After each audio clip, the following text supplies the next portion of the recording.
So I just had this thought I wanted to share. I'm gonna try to keep this video below 5 minutes, if possible. But so I'm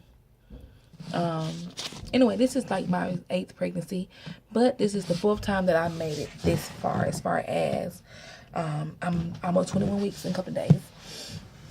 And this is the first time I'm having multiples. I'm having monodot twins. And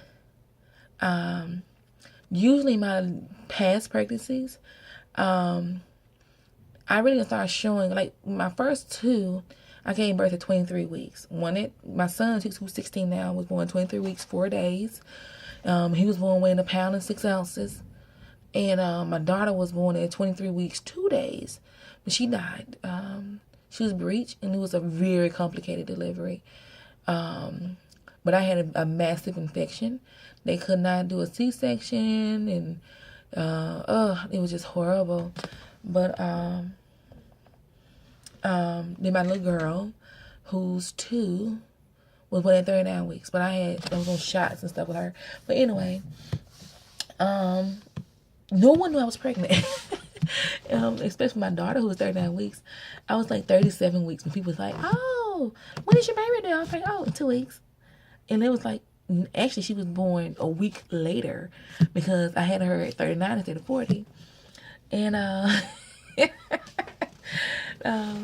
don't get it. And now I'm having a serious issue of what I call an outage, okay?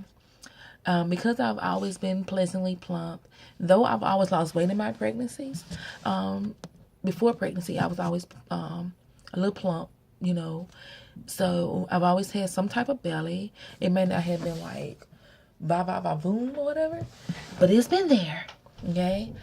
And I do wear a lot of loose fitting clothes, so a lot of times people think I'm either bigger than what I am or smaller than what I am, depending on what it is. I mean, my husband and I, especially my husband, he likes me to be extremely modest as much as possible. And I mean, like, for real, I'm like 2 steps outside of wearing a burqa. Like, that's how a lot of my clothes fit. Especially when I have on a long skirt or whatever. Today is a little different. I have on a shorter skirt because it's been kind of hot. And nothing fits really. Let me show you this little situation. Okay? Like, you can't really tell, but that's my belly. I don't like people to see it, and I don't like to see it. So, this shirt, I'm going to have to definitely buy me another undershirt.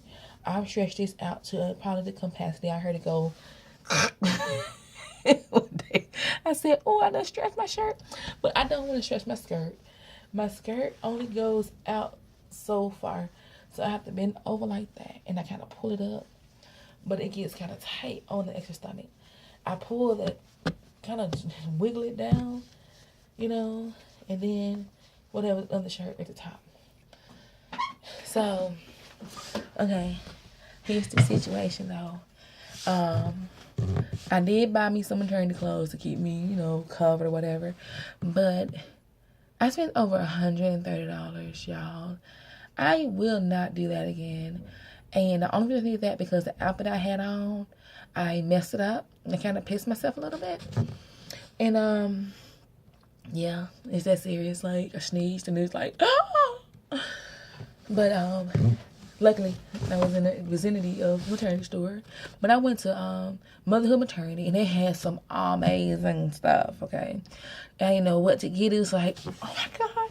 So I bought me a pregnancy belt that I needed, you know, anyway. I bought me a tank top, a shirt, and some jeans, okay? I spent over $130. It was, like, crazy. And all I can think about is, man, what if my children need something for school? I done spent $130. I mean, it wasn't just like, oh my God, we're going to really miss it at that point. But having twins coming in, I could have bought like 6 things of diapers.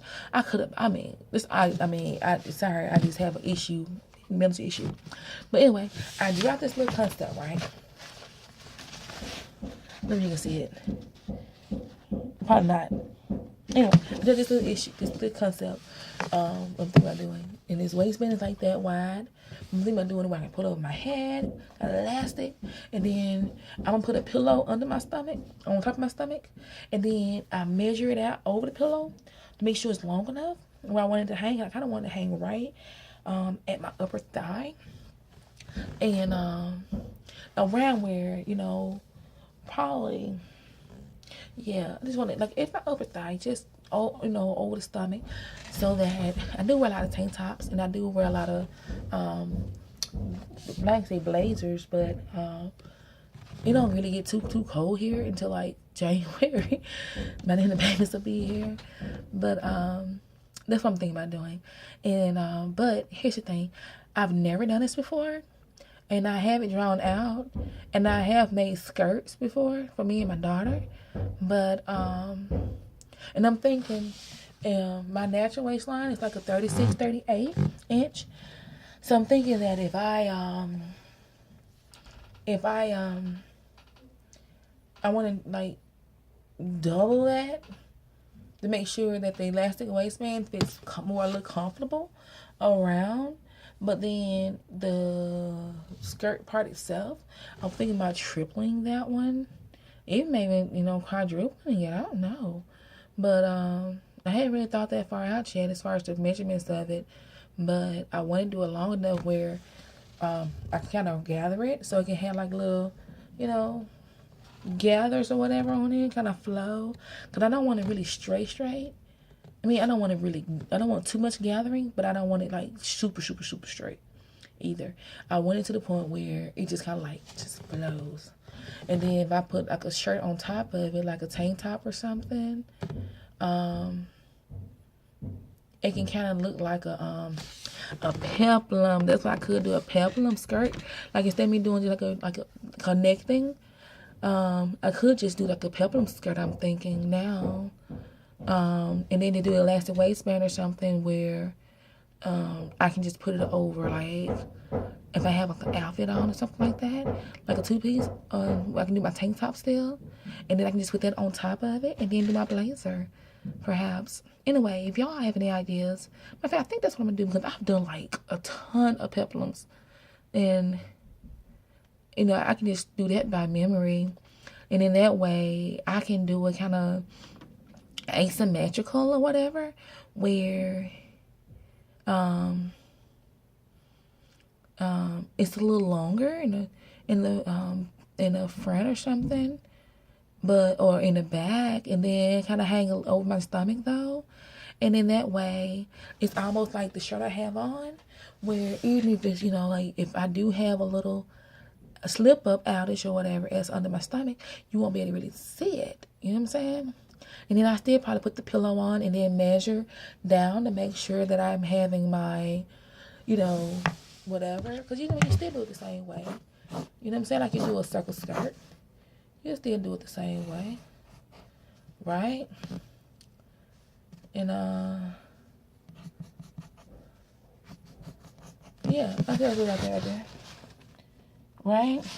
And then when I cut it out, that, right, you know, that's your peplum right there. So instead of you doing and you still do your waistline, and then you just do it shorter, so you just measure it, and then I probably do it in two pieces instead of just one, so that I can make sure that the front piece is still gonna be fit like I want the back piece.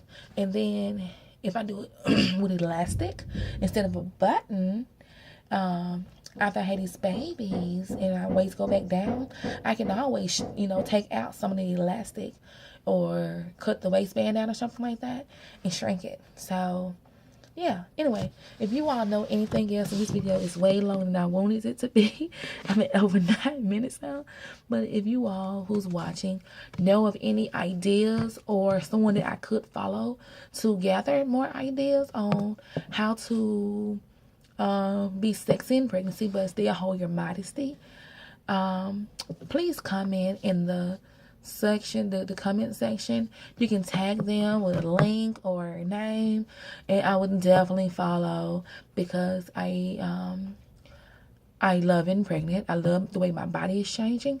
However, I do work at a state job, so I do not want to ever, and I'm married, I don't want to ever do anything that jeopardizes either one of those, you know. And I'm a mother, so I don't have an issue being a little sexy. I do have an issue with showing body parts that is just not. Anyway, y'all be blessed.